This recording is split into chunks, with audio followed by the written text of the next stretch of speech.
Selamat datang kembali di pembahasan mendalam kita. Hari ini kita akan menyelami materi yang cukup menantang nih. Dari buku Dr. David A. Kessler, Diet, Drugs, and Dopamine. Kita fokus ke bab 3 ya, yang judulnya aja udah bikin mikir. Terhianati oleh biologi kita sendiri. Judul yang kuat ya. Banget. Nah, sumber kita ini kutipan-kutipan penting dari bab itu.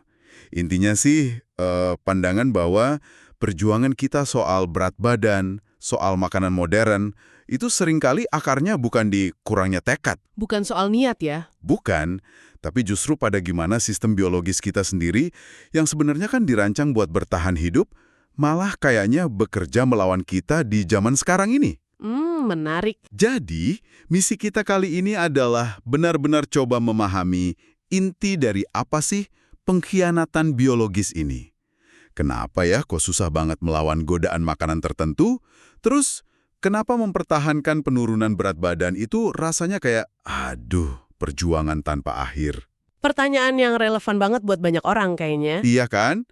Mari kita bedah bareng-bareng kompleksitas ini. Kita mulai dari konflik dasarnya dulu ya. Tubuh kita ini kan punya sistem yang luar biasa canggih untuk bertahan hidup. Betul. Ada homeostasis buat jaga keseimbangan internal, terus ada sistem reward atau penghargaan di otak yang motivasi kita cari hal penting, kayak makanan gitu. Tapi, anehnya nih, di zaman sekarang ini, sistem yang sama ini kok malah kayak mendorong kita ke arah yang salah. Mendorong ke makan berlebih ya. Iya, makan berlebih, berat badan naik, rasanya itu kayak, gimana ya? Kayak ada sabotase dari dalam diri gitu. Anda pernah ngerasa gitu nggak? Oh, sering dengar keluhan seperti itu. Dan memang ada penjelasannya. Konsep pengkhianatan ini jadi relevan banget kalau kita lihat mekanisme kayak teori proses lawan atau oponen proses teori dalam konteks makanan. Sumber kita menyoroti ini merujuk ke penelitian di bidang kecanduan juga sebetulnya. Oke, gimana tuh cara kerjanya? Gini, simpelnya saat Anda makan sesuatu yang enak banget, bayangin deh makanan ultra proses yang tinggi gula, lemak, garam itu, langsung ada lonjakan dopamin di otak. Rasa senangnya itu ya? Betul, itu rewardnya. Nah, tapi yang sering kita nggak sadari dan disinilah jebakannya, lonjakan ini secara fisiologis pasti diikuti oleh penurunan dopamin, bahkan bisa sampai di bawah level normal. Oh, jadi kayak ada efek ayunan gitu di otak. Naik tinggi, terus jatuhnya malah lebih rendah dari titik awal? Tepat sekali. Penurunan inilah yang bikin kondisi nggak nyaman, semacam disforia ringan atau kegelisahan gitu. Otak kita nggak suka kondisi ini. Terus gimana? Akibatnya, ya muncul dorongan kuat, craving, untuk makan lagi makanan enak tadi. Tujuannya, buat ngilangin perasaan nggak nyaman itu dan dapetin lagi lonjakan dopamin. Jadi muter terus ya? Iya, jadi siklus. Makan, senang sesaat, merasa turun, craving, makan lagi. Sistem penghargaan yang harusnya bantu kita bertahan hidup, malah menjebak kita dalam lingkaran yang bisa bikin makan berlebih. Ini bukan cuma soal rasa enak, tapi lebih ke upaya bawah sadar untuk ngatur mood lewat makanan. Wah, ini menjelaskan banget kenapa makanan ultra proses atau ultra formulasi itu rasanya kok lengket banget ya? Susah lepas. Buku ini nyebutnya stimulus yang direkayasa. Direkayasa, ya. Dr. Kessler nunjuk 3 titik kempas. Gula, garam, dan lemak yang dikombinasiin dalam kadar super normal yang jarang banget ada di alam. Kombinasi ini jadi penguat atau reinforcer yang luar biasa kuat. Yang bikin kaget lagi, sumber kita ini ngutip seorang konsultan industri makanan senior yang ngomong blak-blakan. Kejutan dan keterkejutan dari sifat adiktif dan craveability itu rahasia umum di industri makanan. Jadi mereka emang sengaja bikin gitu, biar kita ketagihan. Ya, secara fungsional bisa dibilang begitu. Mereka menciptakan produk yang secara maksimal mengaktifkan sirkuit penghargaan di otak kita. Penelitian mendalam soal dopamin misalnya, nunjukin peran krusialnya itu di aspek menginginkan atau wanting sesuatu. Dan wanting ini bisa jadi lebih kuat daripada sekedar menyukai atau liking rasanya. Ini yang disebut incentive salience. Jadi pengennya itu lebih kuat dari rasa sukanya ya? Bisa jadi. Makanan ultraproses ini dengan kombinasi sensorik yang intens, itu secara efektif membajak sistem ini. Dorongan buat makan jadi kompulsif. Udah bukan lagi respons lapar fisik biasa, tapi lebih ke upaya memuaskan keinginan yang dipicu sirkuit penghargaan yang terstimulasi berlebihan itu. Banyak orang ngalamin ini sebagai ya apa yang terasa kayak kecanduan, makanan, atau yang disebut sumber sebagai reward-based eating. Kita mulai menggunakan makanan ini kayak obat gitu, buat meredakan kondisi negatif yang muncul dari siklus dopamin tadi. Oke. Jadi, pengkhianatan pertama itu soal sistem penghargaan kita yang dibajak makanan modern. Sekarang, coba kita pindah ke tantangan berikutnya yang mungkin, wah ini banyak banget yang ngalamin. Susahnya minta ampun jaga berat badan setelah berhasil nurunin. Ah iya, fase maintenance. Nah, di sini nih, rasanya biologi kita benar-benar berkhianat dengan cara yang beda lagi. Sumber kita ngebahas fenomena adaptasi metabolik. Itu apa sih sebenarnya? Adaptasi metabolik itu respons tubuh yang sangat kuat untuk melawan penurunan berat badan. Jadi pas Anda kehilangan berat badan, tubuh itu nggak diam aja. Dia merasa ada ancaman kelaparan itu. Meskipun mungkin secara medis Anda masih kelebihan berat badan. Jadi alarm tubuh gitu ya? Semacam itu. Akibatnya, tubuh secara otomatis memperlambat laju metabolisme Anda, jumlah kalori yang Anda bakar pas lagi istirahat. Ini mekanisme pertahanan purba sebetulnya. Seberapa signifikan sih perlambatannya? Buku ini ngasih angka yang lumayan bikin melongo loh. Katanya orang yang udah berhasil nurunin berat badan itu perlu makan sekitar 300-400 kalori lebih sedikit tiap hari dibanding orang lain dengan berat badan sama tapi nggak pernah diet. Wow, 300-400 kalori ya? Iya, hanya untuk mempertahankan berat badan barunya itu. Atau, ya, mereka harus ngebakar jumlah kalori ekstra itu lewat olahraga. Itu kan perbedaan yang gede banget ya? Gede banget. Dan ini bukan teori doang. Contoh nyata yang sering dikutip itu studi pada kontestan acara The Biggest Loser. Penelitian, kayak yang dilakukan Darcy Johansen yang dirujuk sumber kita, itu ngelacak metabolisme mereka setelah acaranya selesai. Hasilnya luar biasa. Metabolisme istirahat mereka, RMR, itu turun drastis. Rata-rata nih, sebelum acara, RMR mereka sekitar 2.600 kalori per hari. Setelah turun berat badan banyak, RMR mereka turun jadi sekitar 1.750 kalori. Turun hampir 1.000 ya? Padahal, kalau dihitung berdasarkan penurunan massa tubuh aja, RMR mereka itu harusnya sekitar 2.280 kalori. Tunggu. Jadi ada selisih kalori yang hilang sekitar 500 kalori per hari. Maksudnya, metabolisme mereka melambat lebih dari yang diperkirakan hanya karena kehilangan massa otot atau lemak gitu. Betul sekali, ada perlambatan ekstra sekitar 500 kalori per hari. Nah, inilah inti dari adaptasi metabolik yang persisten itu. Tubuh mereka secara aktif menekan pengeluaran energi. Ini menjelaskan banget kenapa begitu banyak kontestan itu berjuang keras mempertahankan penurunan berat badan mereka, dan kenapa banyak yang akhirnya berat badannya naik lagi secara signifikan. Jadi bukan karena mereka tiba-tiba males gitu ya? Bukan karena kehilangan tekad, tapi karena mereka itu berhadapan langsung dengan perubahan biologis yang fundamental dan bertahan lama.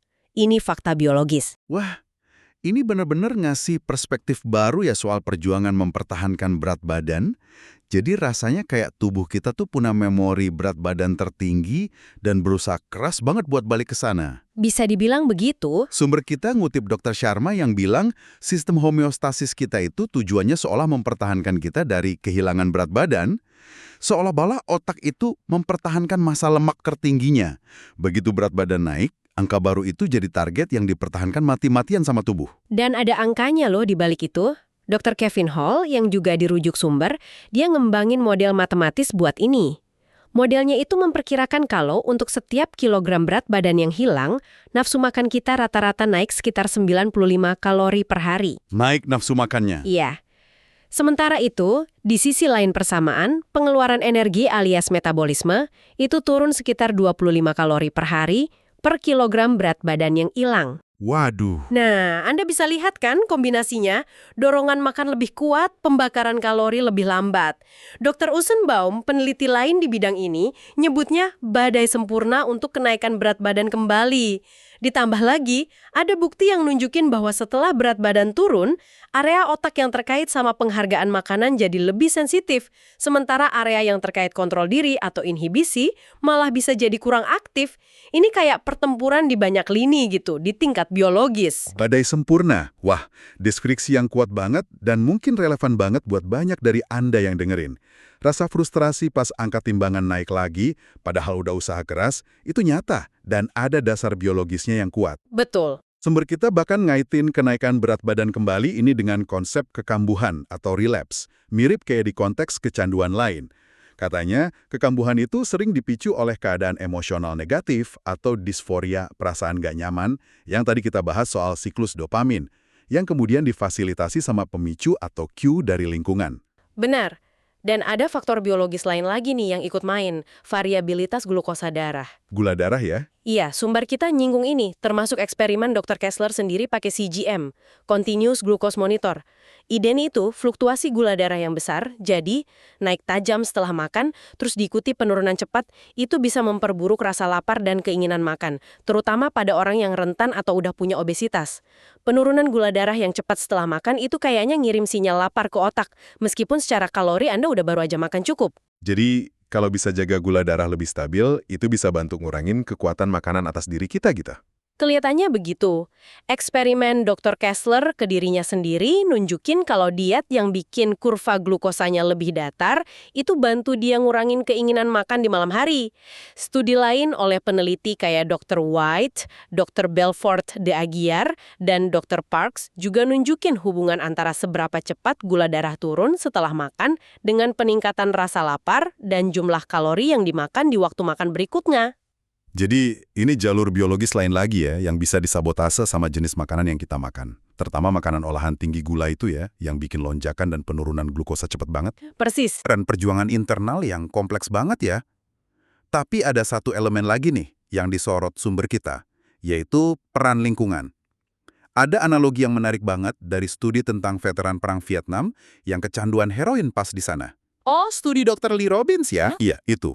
Apa yang terjadi pas mereka pulang ke Amerika Serikat? Nah, studi klasik ini ngasih wawasan penting banget. Selama di Vietnam kan, heroin murni itu gampang didapat dan murah. Tingkat kecanduan di antara tentara AS cukup tinggi jadinya. Tapi pas para veteran ini balik ke AS, di mana heroin jauh lebih susah diakses dan mahal, tingkat kekambuhan mereka dalam 1 tahun pertama itu rendah banget, sekitar 5% aja. Cuma 5%. Padahal biasanya tinggi kan? Tinggi banget biasanya. Ini kontras banget sama tingkat kekambuhan yang biasanya sangat tinggi, sering di atas 60-70% pada pecandu heroin di lingkungan biasa. Wow, beda jauh banget. Apa kesimpulan utamanya dari situ? Kesimpulan utama Dr. Robbins itu adalah bahwa ketersediaan dan lingkungan memainkan peran yang gede banget dalam mempertahankan perilaku adiktif. Ketika lingkungan berubah drastis dan akses ke zatnya, dalam hal ini heroin jadi susah, dorongan internal meskipun mungkin masih ada, jadi jauh lebih gampang dikendalikan. Ini nunjukin betapa kuatnya pengaruh konteks eksternal terhadap ekspresi kecenderungan biologis internal kita. Dan ini nyambung lagi ke makanan modern kita. Lingkungan kita sekarang ini sayangnya justru kebalikan dari apa yang dialami para veteran itu pas pulang. Betul. Kita kan dibombardir terus sama makanan ultraproses yang enak banget, murah, ada di mana-mana, diiklanin terus-terusan. Lingkungan ini secara aktif dan terus-menerus memicu sistem penghargaan kita, mengeksploitasi kerentanan biologis yang tadi kita diskusikan. Persis. Jadi, kalau kita rangkum ya pengkhianatan biologis ini, kita punya sistem penghargaan dopamin yang dirancang buat motivasi cari makan. Tapi sekarang dibajak sama formula makanan modern. Kita punya sistem homeostasis dan adaptasi metabolik yang dirancang buat cegah kelaparan di masa lalu. Tapi sekarang malah kerja keras mempertahankan berat badan berlebih dan ngelawan upaya nurunin berat badan. Kita punya respons gula darah yang bisa micu lapar palsu. Semua sistem ini yang evolusinya itu dalam kondisi makanan langka, sekarang kewalahan dan ya bisa dibilang dimanipulasi sama lingkungan makanan modern yang isinya produk ultraproses semua. Ini benar-benar mengubah cara pandang sih. Perjuangan ini tuh bukan cuma soal kurang disiplin atau kemauan keras, seperti yang ditekankan di sumber kita ya. Kalau kita lihat sifat makanan yang kita hadapi sekarang dan kerentanan biologis bawaan kita, Apa yang sering disebut kecanduan makanan atau kesulitan ngelola berat badan itu bukan cerminan kegagalan pribadi. Bukan sama sekali. Ini lebih kayak respon biologis manusia yang normal terhadap lingkungan yang sangat tidak normal. Iya, pemahaman ini penting banget buat ngurangin stigma dan rasa bersalah yang sering banget nyertai perjuangan ini. Ini tantangan biologis yang kompleks yang diperparah sama lingkungan kita. Jadi, kesimpulan utama dari pembahasan kita kali ini, biologi kita itu pada dasarnya nggak cacat, tapi seringkali sangat nggak cocok sama dunia makanan yang kita ciptakan sendiri. Mengelola berat badan dan hubungan kita dengan makanan di era modern ini, ya emang pertarungan melawan arus biologis yang kuat. Dan sebagai penutup nih, mungkin sebuah pemikiran ya untuk direnungkan lebih lanjut oleh Anda di rumah. Mengingat betapa efektifnya lingkungan kita sekarang dalam memanipulasi biologi kita, kayak yang digambarin kontrasnya sama studi veteran Vietnam tadi, mungkinkah langkah paling kuat yang bisa kita ambil, bahkan mungkin sebelum mikirin diet spesifik atau intervensi medis, adalah secara sadar dan aktif mengubah lingkungan makanan pribadi kita? Mengubah lingkungan sendiri ya? Ya, coba pikirin deh apa yang Anda simpan di rumah. Rute mana yang Anda ambil pas pulang kerja biar nggak lewat toko roti favorit. Restoran mana yang Anda pilih buat dikunjungi. Mungkinkah ngendaliin lingkungan mikro kita ini jadi strategi yang sering kelewat tapi punya potensi besar buat bantu kita dapetin lagi sedikit kendali atas biologi kita sendiri? Coba deh, pikirkan apa satu perubahan kecil di lingkungan Anda yang bisa Anda mulai hari ini. Pertanyaan yang bagus banget buat dipikirkan. Terima kasih sudah menyimak pembahasan mendalam kita tentang bagaimana biologi bisa terasa seperti pengkhianat dalam perang melawan makanan modern. Semoga ini memberikan perspektif baru ya buat Anda.